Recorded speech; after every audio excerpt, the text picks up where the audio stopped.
അസ്സലാമു അലൈക്കും, welcome back to my channel. അപ്പോൾ പുതിയൊരു വ്ളോഗിലേക്ക് എല്ലാവർക്കും സ്വാഗതം. അപ്പോൾ ഇന്നത്തെ ഒരു ഡേ സ്റ്റാർട്ട് ചെയ്യുന്നത് സൂംബയെ കൊണ്ടാണ് കേട്ടോ. മക്കൾക്കൊക്കെ ഓൺലൈൻ ക്ലാസ് ആണ് ഇപ്പോൾ നടന്നുകൊണ്ടിരിക്കണേ. ഓൺലൈൻ ക്ലാസ് ആയതുകൊണ്ട് തന്നെ ആളുകളുടെ എണ്ണം ഭയങ്കര കുറവാണ് കേട്ടോ. കാരണം ചെറിയ കുട്ടികളാകുമ്പോൾ അവരുടെ കൂടെ തന്നെ ഇരിക്കേണ്ടതുകൊണ്ട് ഞങ്ങൾ 3-4 പേരേ ഉള്ളൂ സൂംബ സ്റ്റാർട്ട് ചെയ്ത സമയത്ത്. അപ്പോൾ ഇന്നത്തെ ബ്രേക്ക്ഫാസ്റ്റ് പുട്ടും കടലക്കറിയാണ് കേട്ടോ. അപ്പോൾ അതിൻ്റെ ഒരു ഹാഫ് പണി കഴിഞ്ഞിട്ടാണ് ഞാൻ സൂംബക്ക് പോയത്. അങ്ങനെ വന്നിട്ട് പുട്ടൊക്കെ സെറ്റാക്കിക്കൊണ്ടിരിക്കുകയാണ്. ഹാസിമും ഹാറൂനും കോൺഫ്ലെക്സും പാലും കുടിച്ചുകൊണ്ടിരിക്കുകയാണ് കേട്ടോ. കോൺഫ്ലെക്സ് വാങ്ങിച്ചാൽ അത് തീരുന്നത് വരെ അത് തന്നെയായിരിക്കും അവരുടെ കഴിക്കൽ.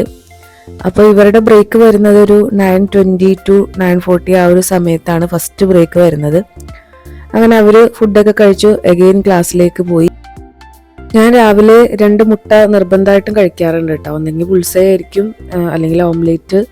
ഇപ്പോൾ ഇന്ന് പുട്ടായതുകൊണ്ട് തന്നെ മുട്ട ചിക്കി അതിൻ്റെ കൂടെ കഴിക്കുന്നത് എനിക്ക് ഭയങ്കര ഇഷ്ടമാണ് കേട്ടോ. അപ്പോൾ അതുകൊണ്ട് തന്നെ മുട്ടയൊക്കെ ഒന്ന് സെറ്റാക്കി എടുക്കുകയാണ്. കൂടെ കടലക്കറി ഉണ്ട് കേട്ടോ. നമ്മുടെ വെള്ളക്കടലയാണ് ആക്കിയത്. ഇക്കാക്ക് ചുമന്ന കടലയാണ് ഇഷ്ടം, എന്നാലും അത് തീർന്നിട്ടുണ്ടായിരുന്നു. അപ്പോൾ വെള്ളക്കടലയാണ് കേട്ടോ ആക്കിയത്. അപ്പോൾ ഉച്ചക്കത്തേക്ക് കുറച്ച് മീനും കാര്യങ്ങളൊക്കെ ഓർഡർ ചെയ്തിട്ടുണ്ടായിരുന്നു. വന്ന സമയത്ത് തന്നെ ഞാനിങ്ങനെ ആലോചിക്കും കേട്ടോ, ലഞ്ചിന് ഇന്നത്തേക്ക് എന്തുണ്ടാക്കണം. അങ്ങനെ ചെറിയൊരു പ്ലാനിങ് നടത്തിയിട്ട് പിന്നെ ഗ്രോസറിയിലേക്ക് മെസ്സേജ് ചെയ്യാണ് ചെയ്യുന്നത്.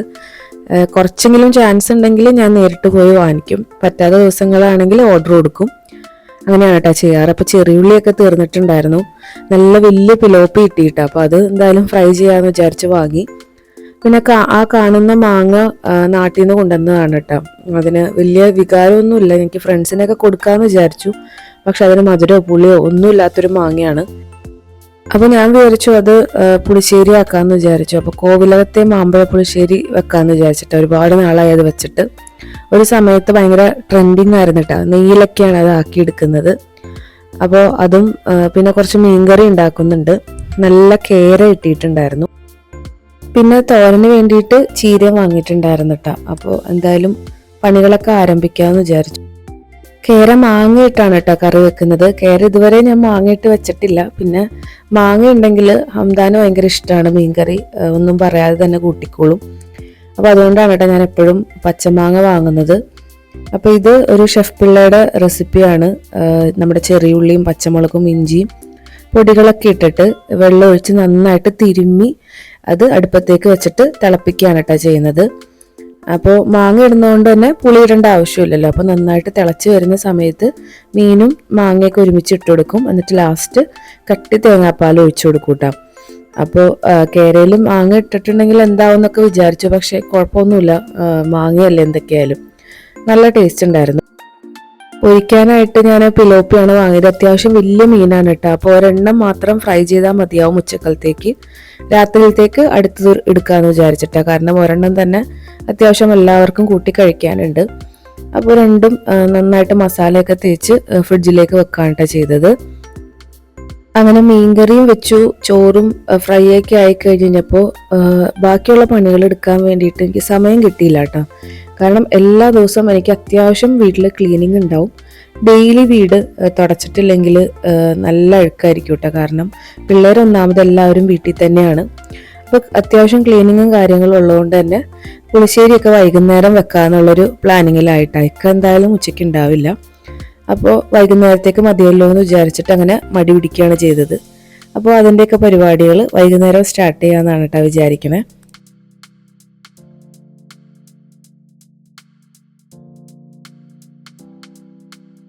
ഓൺലൈൻ ക്ലാസ് കഴിയുന്നത് ഒരു 1:30 മണി ആ ഒരു സമയത്താണ്. പിന്നെ ഒരു 4 മണിയൊക്കെ ആകുമ്പോൾ എല്ലാവരും കളിക്കാനായിട്ട് പോവും. ഹാസിമും പ്ലേ സ്കൂളിൽ പോവും.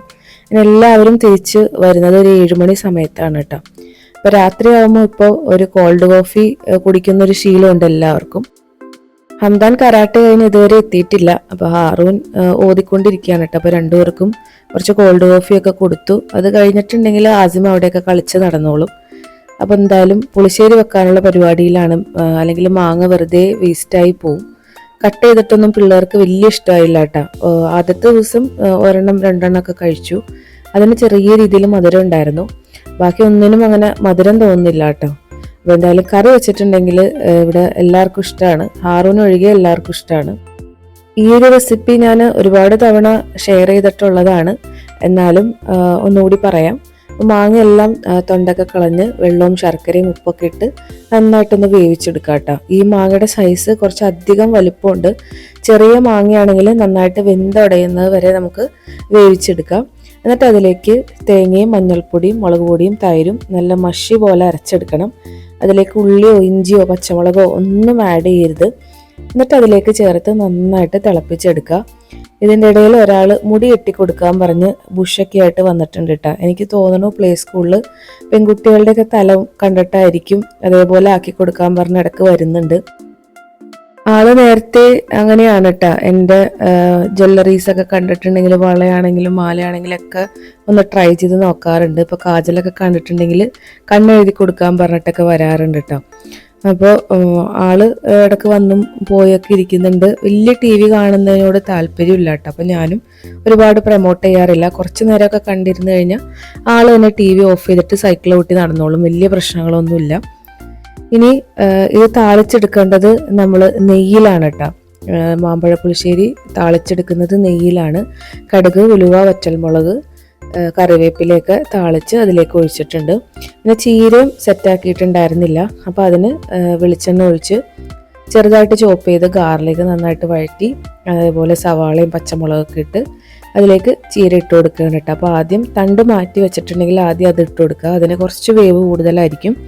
ശേഷം ഇലയൊക്കെ ഇട്ട് കൊടുത്ത് സെറ്റ് ചെയ്തെടുക്കുക കേട്ടോ. അപ്പോൾ രണ്ടാമത്തെ ഫിഷും ഫ്രൈ ചെയ്തെടുക്കുന്നുണ്ട്. ഉച്ചയ്ക്ക് ഒരെണ്ണം ഞങ്ങൾ എടുത്തായിരുന്നു. ഈ ഒരു കറി ഉണ്ടെങ്കിൽ ഇക്കായും രാത്രി ചോറ് തന്നെയാണ് കേട്ടോ കഴിക്കുള്ളൂ. അപ്പോൾ ഞങ്ങൾ എല്ലാവരും രാത്രി ചോറ് തന്നെയാണ് കഴിച്ചത്. ഇത് പിറ്റേ ദിവസം, അതായത് വിഷുവിൻ്റെ തലേ ദിവസമാണ് കേട്ടോ. എൻ്റെ ഫ്രണ്ട്സിന് കുറച്ച് സാധനങ്ങളൊക്കെ വാങ്ങിക്കാനുണ്ടായിരുന്നു വിഷുവായിട്ട്. അപ്പോൾ അവരുടെ കൂടെ ജസ്റ്റ് മദീന മാളിൽ വന്നതാണ് കേട്ടോ. കുറച്ച് ഡ്രസ്സൊക്കെ നോക്കാനും 2-3 ആവശ്യങ്ങൾക്കൊക്കെ ആയിട്ട് വന്നതാണ്. അങ്ങനെ ഞങ്ങൾ കാശ്മീരി ബാംഗിൾസ് കിട്ടുന്ന ഷോപ്പിൽ കയറി കുറച്ച് വളയൊക്കെ വാങ്ങിയിട്ടുണ്ടായിരുന്നു. ഒരുപാട് കളക്ഷനുള്ള ഒരു ഷോപ്പുണ്ട് കേട്ടോ ഇവിടെ. നല്ല അഫോർഡബിൾ ആയിട്ടുള്ള റേറ്റുമാണ്. അവിടുന്ന് ഞാനും ഒരു rainbow colour set Kashmiri bangles ഞാനും വാങ്ങി. എന്നിട്ട് പതിവ് പരിപാടികളിലേക്ക് കടന്നു. ഇവിടെ നല്ല ചായ കിട്ടുന്ന ഒരു ഷോപ്പുണ്ട്. അങ്ങനെ അവിടെ കയറി ചായയൊക്കെ കുടിച്ച് നേരെ അൽഫലാജിലെത്തി. അപ്പോൾ വിഷുവിൻ്റെ ഒരു കച്ചവടങ്ങളാണ് കേട്ടോ ഇവിടെ പൊടി പൊടിച്ചുകൊണ്ടിരിക്കുന്നത്. നമ്മുടെ കൊന്നപ്പൂവും മുല്ലപ്പൂവും വെജിറ്റബിൾസും ഒക്കെ ആയിട്ട് ഭയങ്കര തിരക്കിലാണ് എല്ലാവരും. നമ്മൾ ഓരോ ഫെസ്റ്റിവൽസ് വരുമ്പോഴും അത് നമ്മുടെ ഹൈപ്പർ മാർക്കറ്റിൽ ശരിക്കും അത് കാണാൻ പറ്റും കേട്ടോ. രസമാണ് ചെന്ന് കഴിഞ്ഞിട്ടുണ്ടെങ്കിൽ അതിനെ റിലേറ്റ് ചെയ്ത സാധനങ്ങളുടെ കച്ചവടമോ കാര്യങ്ങളൊക്കെ കണ്ടിരിക്കാൻ തന്നെ രസമാണ് കേട്ടോ. അപ്പോൾ അവർക്ക് കണി കാണാൻ വേണ്ടിയിട്ടുള്ള ഐറ്റംസ് എല്ലാം അതേ വാങ്ങി. മുല്ലപ്പൂവൊക്കെ നേരത്തെ ഓർഡർ കൊടുത്തിട്ടുണ്ടായിരുന്നു. അപ്പോൾ ഞാൻ കുറച്ച് കണ്ണിമാങ്ങ കണ്ടായിരുന്നു. അപ്പോൾ ഞാനത് വാങ്ങിയിട്ടുണ്ടായിരുന്നു കേട്ടോ. 3 ദിറംസിന് ഒരു 7-8 കണ്ണിമാങ്ങ അത്രയും കിട്ടി. അപ്പോൾ അത് അച്ചാറിടാനൊന്നും പറ്റില്ല, പക്ഷെ എന്തെങ്കിലും ആക്കാമെന്ന് വിചാരിച്ച് അങ്ങനെ വാങ്ങി. ഈവനിങ്സ് ഭയങ്കര ബ്യൂട്ടിയാണ് കേട്ടോ ഇവിടെ. പാർക്കിൽ പോയിരിക്കാനും ഒക്കെ ഭയങ്കര രസമാണ് കാണാനായിട്ട്. അപ്പോൾ നമ്മുടെ പരിപാടികളൊക്കെ കഴിഞ്ഞ് ഞാൻ നേരെ പോയി ഹാസിമിനെ വിളിച്ചു. അപ്പോൾ ഇന്ന് തന്നെ എനിക്കൊരു ബർത്ത്ഡേ പരിപാടി ഉണ്ട് കേട്ടോ. എനിക്ക് അവിടെയും കൂടി പോകണം. അങ്ങനെ ഹാസിമിനെ വിളിച്ച് വീട്ടിലാക്കി. ഹംദാനും ഹാറൂനൊക്കെ അവിടെ ഉണ്ട്. എന്നിട്ട് ഇതേ നേരെ എൻ്റെ ബെസ്റ്റ് ഫ്രണ്ടിൻ്റെ മോളുടെ ബർത്ത്ഡേ ആണ് കേട്ടോ. അപ്പോൾ അവിടെ ഒന്ന് പോയി. അവൾക്ക് ഞാനൊരു ഡ്രസ്സ് വാങ്ങിയിട്ടുണ്ടായിരുന്നു. അപ്പോൾ അതൊക്കെ കൊണ്ടുപോയി കൊടുത്തു. കുറച്ച് നേരം സംസാരിച്ചൊക്കെ ഇരുന്ന് കുറച്ച് ഫോട്ടോസും വീഡിയോസും ഒക്കെ എടുത്തു. കുറച്ച് അവളുടെ ഫ്രണ്ട്സൊക്കെ വന്നിട്ടുണ്ടായിരുന്നു കേട്ടോ. അപ്പോൾ എല്ലാവരും കൂടി ബർത്ത്ഡേ കേക്കൊക്കെ മുറിച്ച് സെലിബ്രേറ്റ് ചെയ്ത്. അപ്പോൾ അതൊക്കെ കഴിഞ്ഞ് ഞാൻ നേരെ വീട്ടിലേക്ക് പോയി. അപ്പോൾ ഇന്നത്തെ ഒരു ദിവസം നല്ല ടൈറ്റ് ഷെഡ്യൂളായിരുന്നു. അപ്പോൾ എൻ്റെ ഒരു ഫ്രണ്ട് ഹാസിമിൻ്റെ ബർത്ത്ഡേക്ക് ഗിഫ്റ്റ് വാങ്ങിക്കാൻ വേണ്ടിയിട്ട് അന്ന് പറ്റിയിട്ടുണ്ടായിരുന്നില്ല കേട്ടോ. അപ്പോൾ അവനൊരു കാറ് വാങ്ങിക്കൊണ്ടിട്ടുണ്ടായിരുന്നു. അപ്പോൾ അതുകൊണ്ടാണ് കേട്ടോ ഞാൻ വീട്ടിലേക്ക് ചെന്നത്. പിന്നെ പറയണോ, കാറ് പൊട്ടിക്കാനുള്ള തിരക്കിലാണ് രണ്ടുപേരും. പോരാത്തതിന് ബാറ്ററി വണ്ടിയും കൂടി ആയിരുന്നു. അങ്ങനെയാണെങ്കിൽ ഹാറൂനും കൂടെ കൂടും കേട്ടോ. ബാറ്ററിയൊക്കെ ഇട്ട് അതൊക്കെ ഓടിക്കണ എങ്ങനെയെന്നൊക്കെ ഹാസിമിന് കാണിച്ചു കൊടുക്കും. പിന്നെ രണ്ടുപേരും കൂടി കുറേ നേരം അതിലായിരിക്കും കളി. ഇത് പിറ്റേ ദിവസത്തെ ലഞ്ചിൻ്റെ ടൈമാണ് കേട്ടോ. അപ്പം ഞാൻ പറഞ്ഞിട്ടുണ്ടായിരുന്നല്ലോ കണ്ണിമാങ്ങ കിട്ടിയിട്ടുണ്ടായിരുന്നു. അപ്പോൾ അത് ചമ്മന്തി ആക്കാനുള്ള പരിപാടിയാണ് കേട്ടോ. അപ്പം ഇന്ന് മീനൊന്നും വാങ്ങിയിട്ടില്ല.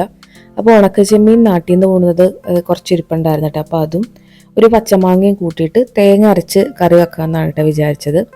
അപ്പോൾ അതിന് വേണ്ടി ആദ്യം ഉണക്കച്ചെമ്മീൻ നന്നായിട്ടൊന്ന് വറുത്തു. എന്നിട്ട് അതിന് ശേഷം അതും മാങ്ങയും പച്ചമുളകും ചെറിയുള്ളിയും എല്ലാം കുറച്ച് വെള്ളം ഒഴിച്ച് ഉപ്പും മഞ്ഞൾപ്പൊടി ഇട്ട് വേവിക്കാൻ വേണ്ടിയിട്ട് വെച്ചു. അത് ജസ്റ്റ് ഒന്ന് വെന്ത് വരുമ്പോൾ തേങ്ങ, മുളക് പൊടി, മഞ്ഞൾപ്പൊടി, ചെറിയുള്ളി ഇട്ട് നന്നായിട്ട് അരച്ച് അതിലേക്ക് ഒഴിച്ച് തിളപ്പിച്ചെടുക്കുകയാണ് കേട്ടോ ചെയ്യുന്നത്. അപ്പോൾ അച്ചിങ്ങ കുറച്ചിരിപ്പുണ്ടായിരുന്നു, അപ്പോൾ അത് മെഴുക്ക് വരട്ടി ആക്കാമെന്ന് വിചാരിച്ചു. അതിനാദ്യം ഞാനൊരു വലിയൊരു മൺചട്ടിയാണ് കേട്ടോ എടുത്തത്. അത് നല്ല കട്ടിയുള്ളൊരു മൺചട്ടിയാണ്. അപ്പോൾ അത് ചൂടായിട്ട് വരാനും കടുക് പൊട്ടാനൊക്കെ അത്യാവശ്യം സമയം എടുക്കും. അപ്പോൾ അതുകൊണ്ട് തീരെ ക്ഷമയില്ലാത്തതുകൊണ്ട് തന്നെ ഞാൻ നോൺ സ്റ്റിക്ക് പാനിലേക്ക് ഇട്ടിട്ടാ. അതിലായി വരാനും അത്യാവശ്യം സമയം എടുക്കും. നമുക്ക് സെർവ് ചെയ്യാൻ മാത്രമേ പറ്റുള്ളൂ. പ്രത്യേകിച്ച് അച്ചിങ്ങയൊക്കെ അത്യാവശ്യം സമയം എടുക്കൂട്ടെ. നന്നായിട്ട് വഴറ്റി വേവിച്ചെടുക്കുമ്പോഴാണ് അതിന് നല്ലൊരു ടേസ്റ്റ് വരിക. വെള്ളമൊക്കെ ഒഴിച്ച് വേവിച്ചിട്ടുണ്ടെങ്കിൽ അതിൻ്റെ ടേസ്റ്റ് മാറും. അപ്പോൾ അതുകൊണ്ട് തന്നെ കുറച്ച് ക്ഷമയോടെ സമയം എടുത്തിട്ട് വഴറ്റാമെന്ന് വിചാരിച്ചിട്ട് പാനിലേക്ക് മാറ്റിയതാണ്. കറി ഞാൻ കടുകൊക്കെ പൊട്ടിച്ച് തളിച്ചു കൊടുക്കുന്നുണ്ട്. ചെറിയുള്ളി ഇട്ടാലും മതി ഇട്ടാ, ഏതായാലും ടേസ്റ്റാണ്. ചോറും കുക്കറിൽ സെറ്റായി വരുന്നുണ്ട്. അച്ചിങ്ങ മെഴുക്ക് വരട്ടിയത് എനിക്കെന്നും ഒരു നൊസ്റ്റാൾജിയാണ് കേട്ടോ. ഇത് എന്നുണ്ടാക്കിയാലും ഞാൻ ദീപ്തിനെ ഓർക്കാറുണ്ട്.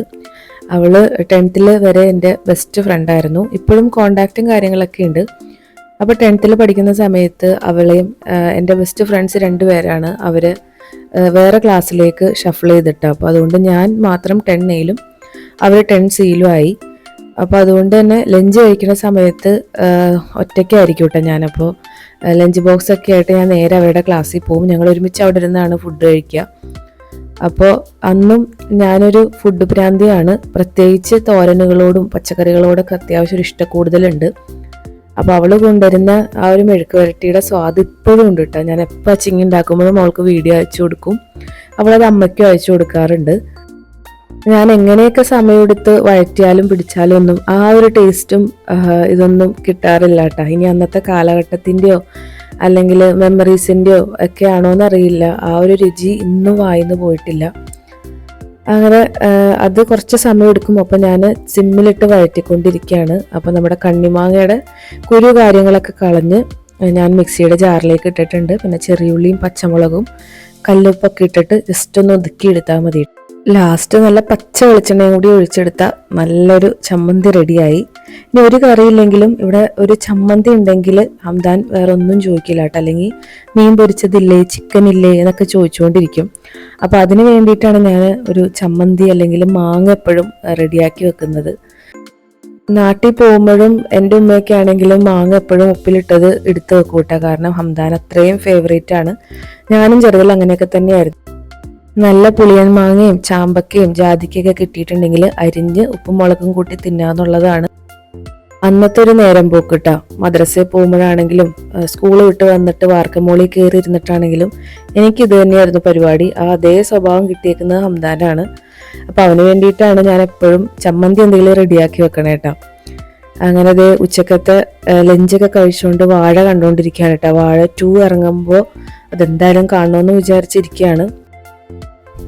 അപ്പോൾ റെസിപ്പീസൊക്കെ ട്രൈ ചെയ്ത് ഫീഡ്ബാക്ക്സ് അറിയിക്കുക. അപ്പോൾ മറ്റൊരു വ്ളോഗിൽ വീണ്ടും കാണാം. ഓക്കെ, ബൈ, താങ്ക് യു, അസ്സലാമു അലൈക്കും.